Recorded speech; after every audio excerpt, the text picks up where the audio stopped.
नमस्कार, आप देख रहे हैं इंडिया न्यूज हरियाणा और मैं हूं आपके साथ कीर्ति कंसल। हम शुरुआत कर रहे हैं हरियाणा विशेष की। सहकारिता मंत्री डॉक्टर बनवारी लाल ने किसान आंदोलन के 100 दिन पूरे होने पर कहा कि किसान सुधारों की बजाय कानून रद्द करवाने की जिद पर अड़े हैं, जबकि सरकार किसानों की समस्याओं और शंकाओं को दूर करने के लिए तैयार है। बढ़ती महंगाई के सवाल पर डॉक्टर बनवारी लाल ने कहा कि महंगाई बढ़ने के कई कारण हैं। इनमें से एक कारण कोरोना काल है, लेकिन अब विकास कार्यों को गति मिलने से ही जल्द ही महंगाई पर भी काबू पा लिया जाएगा। कांग्रेस के अविश्वास प्रस्ताव को लेकर के डॉक्टर बनवारी लाल ने कहा कि सरकार को कोई दिक्कत नहीं है। मुख्यमंत्री ने यह भी कह दिया है कि 10 मार्च को इस पर चर्चा की जाएगी। किसान एक तरह से जिद करके बैठे हैं कि भाई कानून बिल्कुल वापस लो और सुधारों की तरफ वो ध्यान नहीं दे रहे। तो मैं ये कहूँगा कि भाई किसानों को जिद छोड़कर बातचीत का रास्ता अपनाना चाहिए, क्योंकि बातचीत से ही रास्ता निकलेगा। देखो, महंगाई का एक फेज होता है, कभी कुछ कई चीज़ें होती हैं। अब जैसे हमारा पहले कोरोना काल आ गया जी, अब किसान आंदोलन आ गया, उसकी वजह से जो काम रुके हैं उसकी वजह से दिक्कत तो पड़ती है, लेकिन धीरे धीरे ठीक बाबू कहीं दिक्कत नहीं है। माननीय मुख्यमंत्री जी ने कल कह दिया भाई 10 तारीख को आपके हम चर्चा करेंगे, कोई दिक्कत नहीं। बजट सत्र में कांग्रेस के पक्ष को लेकर के पूर्व सीएम और नेता विपक्ष भूपेंद्र हुड्डा का कहना है कि कांग्रेस एकजुट है, पार्टी में किसी तरह का कोई मनमुटाव नहीं है। हुड्डा ने अभय चौटाला के बहस की चुनौती वाले बयान को लेकर के भी निशाना साधा। दरअसल हुड्डा अंबाला के निजी अस्पताल में कांग्रेसी साथी और एचडीएफ नेता दिलीप चावला बिट्टू के स्वास्थ्य की जानकारी लेने के लिए पहुंचे थे। दिलीप चावला को ब्रेन हैमरेज हुआ है।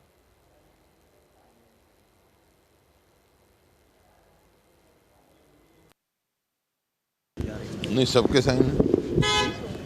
एक विधायक हम पहुंचे नहीं थे, उनको दिलीप बिश्नोई जी और सबके साइन है। अपने को देखें। बीजेपी की नीयत पर सवाल। रोजगार बिल में खामियां, खटकरे में सरकारी नीतियां। पूर्व मंत्री और कांग्रेस नेता किरण चौधरी ने बजट सत्र को लेकर के प्रेस कॉन्फ्रेंस की है और इस दौरान उन्होंने ये भी कहा कि एपीएमसी एक्ट में कांग्रेस जो संशोधन लेकर के आई थी उसको बिना सुने रिजेक्ट कर दिया गया। मंडी संशोधन एक्ट के साथ ही किरण ने एसवाईएल को लेकर के कहा कि बीजेपी किसानों को बांटने के लिए उपवास करती है, लेकिन सदन में इस पर चर्चा नहीं करवाई जा रही है। 75% रोजगार बिल को लेकर के उन्होंने कहा कि इसमें कई खामियां हैं। इसके अलावा भी किरण चौधरी ने कई मसलों को लेकर के सरकार पर निशाना साधा। एपीएमसी एक्ट के ऊपर जो हम संशोधन लेकर आए, किस तरह से बगैर सुने उसको खारिज करके बाहर कर दिया और ये कहा गया कि आप इस पे चर्चा नहीं कर सकते। था क्या कि एक अमेंडमेंट ही है एक्ट का जो किसानों की भलाई के लिए था कि एपीएमसी एक्ट के तहत जो है हम एमएसपी जो है निर्धारित दें और निर्धारित एमएसपी जो नहीं दे उसके खिलाफ कार्रवाई हो। तो ये इतना जो किसान आंदोलन जो चल रहा है उसी के कारण ये कांग्रेस पार्टी ये बात लेकर आई। लेकिन जिस तरह से ये कह के कि सब जुडिस करके इन्होंने खारिज कर दिया, ये बिल्कुल गलत है, क्योंकि हमारा जो है ये कंकरेंट लिस्ट के अंदर ये मुद्दा जो है this is with in the parameters of the state. तो ये स्पष्ट दर्शाता है कि असलियत के अंदर बीजेपी की नीयत जो है वो हमारे किसानों के प्रति जो है क्या सच्चाई तो ये सामने आ गई। एसवाईएल जो है एक बहुत अहम मुद्दा है और वो इस बारी विधानसभा में खास तौर से और अहम इसलिए हो जाता है क्योंकि मैंने देखा कि इनके जो मंत्री हैं वो जगह जगह के ऊपर उपवास कर रहे थे। एसवाईएल पानी लेकर आना है और उपवास कर रहे हैं बीजेपी के लोग, बीजेपी के मंत्री। हैरानगी, मतलब मजाक मखौल उड़ाने वाली बात है, क्योंकि ये कर इसलिए रहे थे क्योंकि बांटना चाहते थे, किसान आंदोलन को जो है दो फाड़ करना चाहते थे, इसलिए इन्होंने ये काम करा। तो अब जब एसवाईएल के ऊपर जो चर्चा, और खासतौर से मेरे इलाके के लिए ये तो जीवन रेखा है दक्षिण हरियाणा के लिए, इसके ऊपर चर्चा के लिए मैंने निजी जो है वो डाला कॉलिंग अटेंशन मोशन, क्योंकि ये अहम मुद्दा है। आज हमारे साउथ हरियाणा के अंदर पीने के पानी की जो है वो किल्लत हो रही है। आप ये जो है सिंचाई की तो बात छोड़ दीजिए। तो ये भी जो है इन्होंने बिल्कुल सिरे से खारिज करके भेज दिया, ये कहकर कि ये मुद्दा ज्वलंत नहीं है। अब आप ये बताइए, ये स्पष्ट दर्शाता है कि किस तरह से जो है ये विधानसभा के अंदर ये चर्चा करने से गुरेज करते हैं और इनकी असली नीयत जो है वो केवल लोगों को बरगलाने की है, लोगों को जो है बांटने की है और ध्यान भटकाने की है। बड़ा जोर शोर से जो है अपनी पीठ थपथपा रहे थे। ये 75% जो है इन्होंने जो आरक्षण करा है उसके ऊपर, उसकी सच्चाई जो है वो कुछ और ही है। बड़ा डिटेल के अंदर मैंने पॉइंट्स बनाए हैं विधानसभा के अंदर जो है, इसको देखते हैं अगर उठाने देंगे नहीं देंगे, लेकिन आपके ज़रिए ज़रूर मैं उठा देती हूँ। ये जो बिल लेकर आए हैं ये भी पूरी तरह से भ्रमित करने वाला बिल है। इसको जो है, इसका जो एक्चुअल इफेक्ट है वो इल्यूजनरी है पूरा। इसके अंदर जो है ये खाली it is applicable to new units, जो नई यूनिट लगेंगी। आज हमारे को बीजेपी ये बताए, एक श्वेत पत्र जारी करे, बार बार कहते हैं इतना निवेश आ रहा है, इतना ये आ रहा है, इतना वो आ रहा है, हमें बताए कि कौन सी यूनिट्स कहाँ कहाँ लग रही हैं, तब तो हम मानेंगे इस बात को। आज हालांकि लगने लगाने वाली तो बात छोड़ दीजिए, जो इनकी एंसिलरी यूनिट्स हैं वो सारी छोड़ के चली गई हैं। जैसे ये एटलस साइकिल चली गई है, ऑटोमोबाइल सेक्टर के ये जो दूसरे हैं ये लोग छोड़ के जा रहे हैं हरियाणा को। तो ये नई यूनिट्स कहाँ लगा रहे हैं, कितना पैसा आया है, कितना निवेश आया है कि जहाँ ये यूनिट्स लगेंगी उसका एक श्वेत पत्र जारी करें, ताकि हमारे बेरोजगार जो यूथ घूम रहे हैं, जिन्होंने इनको वोट डाली थी 75% जो है नौकरियों के ऊपर कि भाई हमारे को नौकरी मिलेंगी, वो उनको मालूम तो चले कि हमारे को नौकरी कहाँ से आ रही है। ये नैरेटिव जो है ये चेंज कर देते हैं। चुनाव से पहले वायदे कुछ, उसमें बहुत कुछ बोलेंगे। किसान आंदोलन के 100 दिन पूरे होने और केएमपी जाम के बीच गाजियाबाद में ईस्टर्न पेरिफेरल एक्सप्रेसवे पर पहुंचे किसान नेता राकेश टिकैत ने एक बार फिर केंद्र सरकार को आड़े हाथों लिया है। उन्होंने कहा कि किसानों का ये जाम सफल रहा है। साथ ही उन्होंने सरकार से बातचीत की संभावनाओं को लेकर के कहा कि इतनी आसानी से सरकार मानने वाली नहीं है। टिकैत ने अपने आगामी कार्यक्रमों को लेकर के भी जानकारी दी। उनसे इंडिया न्यूज संवाददाता जतिन गोस्वामी ने खास बातचीत की। देखिए, ईस्टर्न पेरिफेरल एक्सप्रेस वे पर राकेश टिकैत पहुंचे हैं। आप यहां पर आए हैं, तेलंगाना जाना था, वहां नहीं गए ना, आज वहाँ वो कैंसिल हो गया था वहाँ का प्रोग्राम। हाँ। तो ये जो आह्वान रहा आप कैसे देखते हैं, सफल रहा आज का किसानों की तरफ? सफल तो ही, और क्या करे भाई, सफल तो ये तो काम करना, जनता दुखी हो तो सरकार सुनती नहीं। आप कह रहे हैं जनता दुखी हो, अभी आपने आरोप भी लगाया कि पुलिस कई जगह रास्ता रोक हाँ, रही है। रोक दे पुलिस, वो रोक रखे दिल्ली में, सारे पुलिस ने रोक रखे। एक दिन खोला, जनता कह रही थी हमें, मगर तोड़ो भाई, लेकिन जनता को आगे रहना पड़ेगा। हाँ तोड़ो, जो तुम्हें जो चीज चाहिए वो हम देंगे, हम आपके पीछे रहेंगे, आप तोड़ो इनको, खुलवाओ रास्ता। और बाकी बॉर्डर्स पे क्या बात हुई आपकी, सिंगूर टिकरी, क्योंकि आप कल वहां भी गए थे, क्या बात गए थे। हुई? वहाँ तो बहुत पब्लिक है, सब अपने पेड़ के नीचे छाया में बनाने लगे, मकान बना रहे, ऊंचे मकान बना रहे, वहाँ पे पक्के वॉशरूम बना रहे वहाँ पे, तो वहाँ तो बड़ा काम चल रहा है। तेलंगाना जाने का कोई अब नेक्स्ट प्रोग्राम सेट किया है अभी तेलंगाना का नेक्स्ट यूँ है, अभी पहले ये देख रहे हैं दूसरे वाले स्टेट, ये जा रहे हैं। बस ये कि और जो आपकी बात हुई होगी अभी पेरिफेरल पे ही, कहाँ ये ये तो कितना सारी रहा? जगह हो रहा है। और अब ये कहा जा रहा है कि आप मतलब किसान नेता ये चाहते हैं कि सीधे प्रधानमंत्री बात करें तभी बात आगे बढ़ेगी, क्यों ऐसा कुछ है? लगातार ये बातें चलती हैं फिर। ऐसे न बात तो कोई कर लो, उसको फुल फ्लैश पावर देकर भेजोगे तो वही बात कर लेगा। हाँ।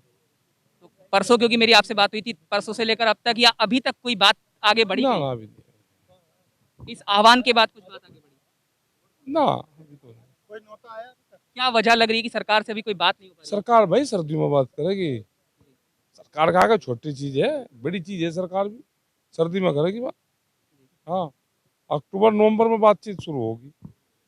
बस आखिरी है कि अब इसके बाद आपके कहाँ के प्रोग्राम बचे हैं? हमने सुना है कि तमाम ऐसे राज्य में भी जा रहे हैं जहाँ चुनाव हम है। जा रहे हैं, अभी मध्य प्रदेश चले जाएंगे 8 तारीख में, 10 तारीख में बलिया का प्रोग्राम है, 12 तारीख का फिर राजस्थान का है, ठीक है, और 14 और 15 रीवा और जबलपुर का है, 17 तारीख का राजस्थान का गंगानगर का, 18 तारीख को यहाँ रहेंगे, 19 तारीख को उड़ीसा, 20, 21, 22 तारीख को कर्नाटक और 23 तारीख को वहाँ रहेंगे जयपुर। महापंचायतों का पूरा दौर चलता है। हाँ, पंचायत तो करेंगे और सरकार नहीं बात सुनी तो पंचायत तो करनी पड़ेगी।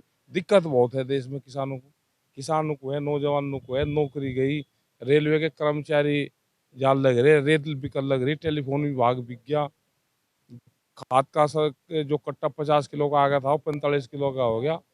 रुपए में तो घटा ही नहीं, रुपए तो बढ़ाए नहीं, रुपए नुके नहीं, उसमें से सामान काट लिया। अरे तो चोर आ गए। बिल्कुल, आखिरी रेल रोको हुआ था, उसके बाद अब ये पेरिफेरल रोको। ये तो अंत में फिर से मांग हम जानना चाहेंगे आज फिर से, अगर देखो MSP पे कानून बने, 3 बिल वापसी हो और सरकार बातचीत करे। तो आपने सुना राकेश टिकैत जी ने कहा कि सरकार बातचीत करे, हालांकि अभी तक बातचीत नहीं हुई है। एक्सप्रेसवे, ईस्टर्न पेरिफेरल एक्सप्रेसवे पर राकेश टिकैत पहुंचे। एक बार तस्दीक के लिए मैं आपको अंत में दिखा भी देता हूं। यहाँ जो पूरा जो ट्रैफिक है वो फिलहाल रुका हुआ है। किसानों ने यहाँ पर ट्रैक्टर लगाए थे और ये आह्वान 11 बजे से 4 बजे तक का सांकेतिक आह्वान था। और जैसा कि राकेश टिकैत ने इंडिया न्यूज़ से खास बातचीत में बताया कि वो तमाम जगहों पर जानकारी ले रहे हैं कि जो आह्वान है वो कैसा चल रहा है। उन्होंने ये भी कहा कि जो पूरा आज का आह्वान है वो सफल रहा है। हालांकि अभी तक सरकार की तरफ से कोई बातचीत की कोशिश नहीं की गई है, ना ही किसान अपनी तरफ से कोई कोशिश कर रहे हैं। गाजियाबाद में कैमरामैन पंकज गुप्ता के साथ जतिन गोस्वामी, इंडिया न्यूज़। संयुक्त मोर्चा के आह्वान पर किसानों ने केएमपी जाम किया। इस दौरान महिलाओं ने काली चुनरी ओढ़ करके और किसानों ने हाथ पर बांधी काली पट्टी बांध करके विरोध जताया। मंडौठी टोल के पास केएमपी टोल पर बैठे किसानों ने 2 स्थानों पर किसानों ने धरना दिया है। ट्रैक्टर ट्रॉलियों में बैठ करके टीकरी बॉर्डर से केएमपी पहुंचे थे किसान और किसानों के जाम को लेकर के केएमपी बंद होने से मालवाहक बड़े वाहन जाम में फंस गए। इस दौरान किसानों ने लोगों से कहा कि वो आंदोलन का समर्थन करें, साथ ही सरकार को चेतावनी दी कि कृषि कानून रद्द होने तक आंदोलन जारी रहेगा।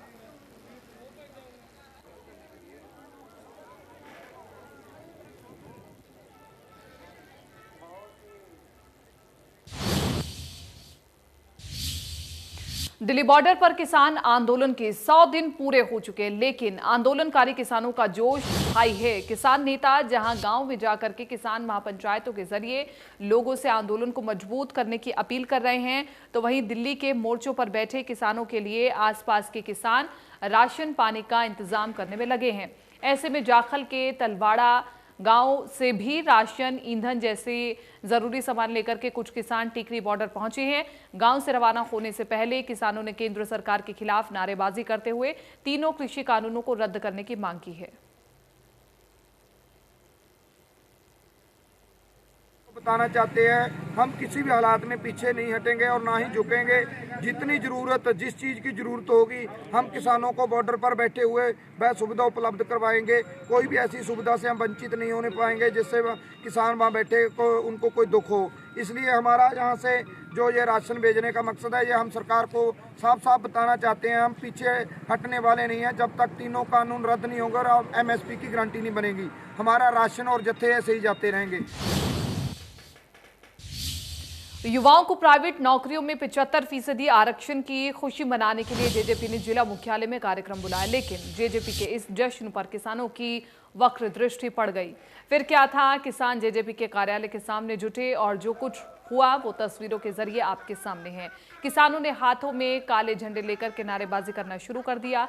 प्रदर्शनकारी किसानों का कहना था कि कृषि कानूनों के विरोध में किसान लगातार धरना प्रदर्शन कर रहे हैं। दिल्ली बॉर्डर पर 200 से अधिक किसान शहीद हो चुके हैं और ऐसे में जेजेपी के कार्यकर्ता अपने आकाओं को खुश करने के लिए लड्डू बांट रहे हैं। किसान के दुख में साथ देने की बजाय खुशियां मनाई जा रही हैं, जिसे कतई बर्दाश्त नहीं किया जाएगा।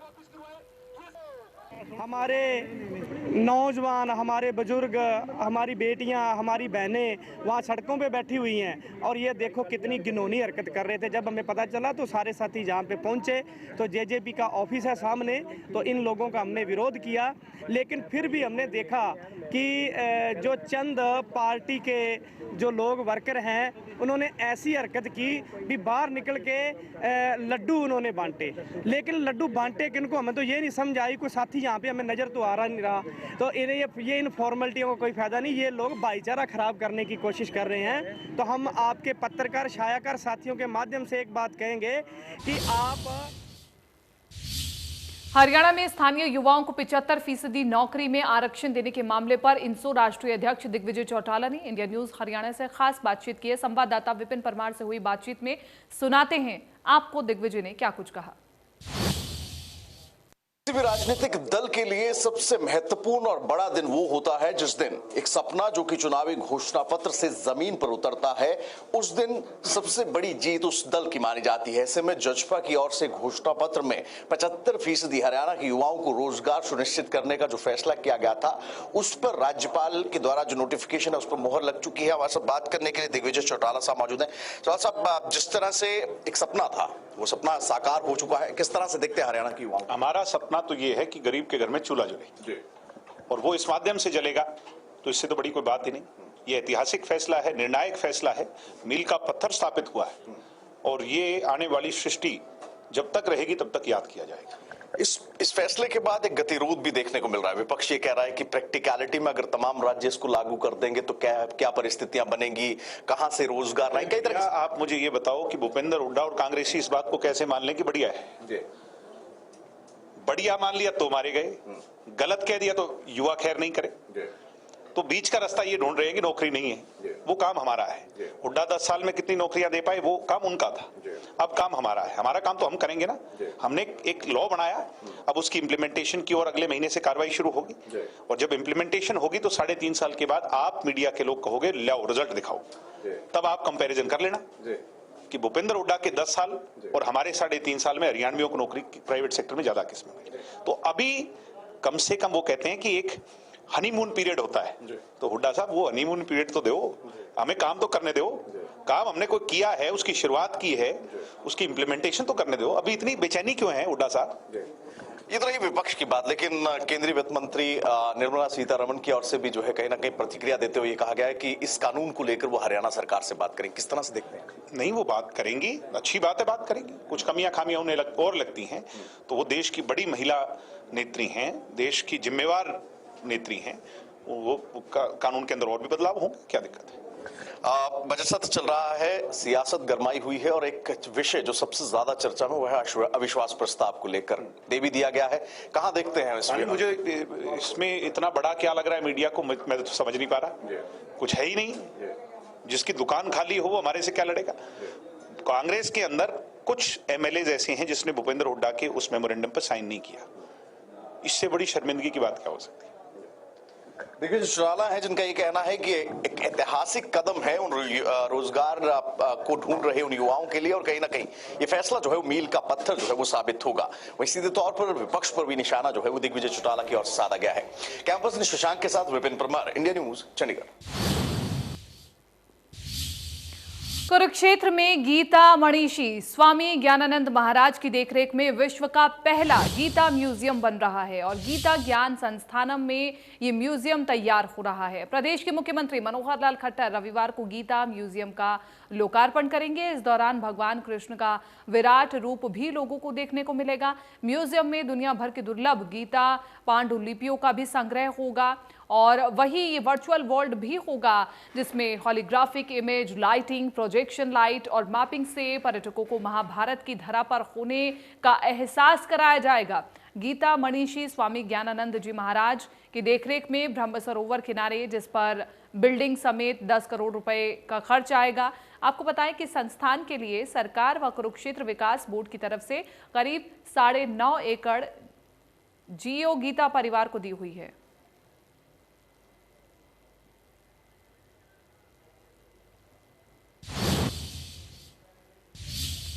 एक तरफ जहां पेट्रोल और डीजल के दामों में लगातार बढ़ोतरी हो रही है, तो वहीं गैस के दाम भी बढ़े हुए हैं। बढ़े हुए गैस के दामों से परेशान ग्रामीण महिलाओं ने अब दोबारा से अपना चूल्हा संभाल लिया है। उनका कहना है कि 800 रुपए से ज्यादा का सिलेंडर भरा जा रहा है।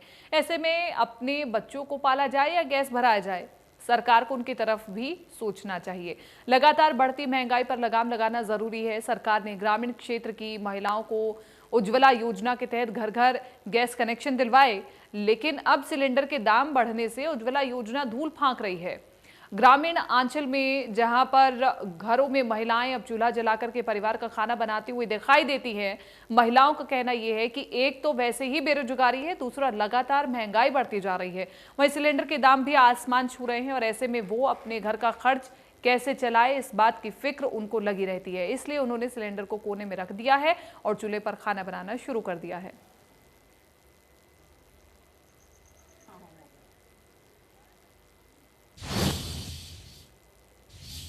फिलहाल हरियाणा विशेष में मेरे साथ इतना ही। दीजिए इजाजत। नमस्कार।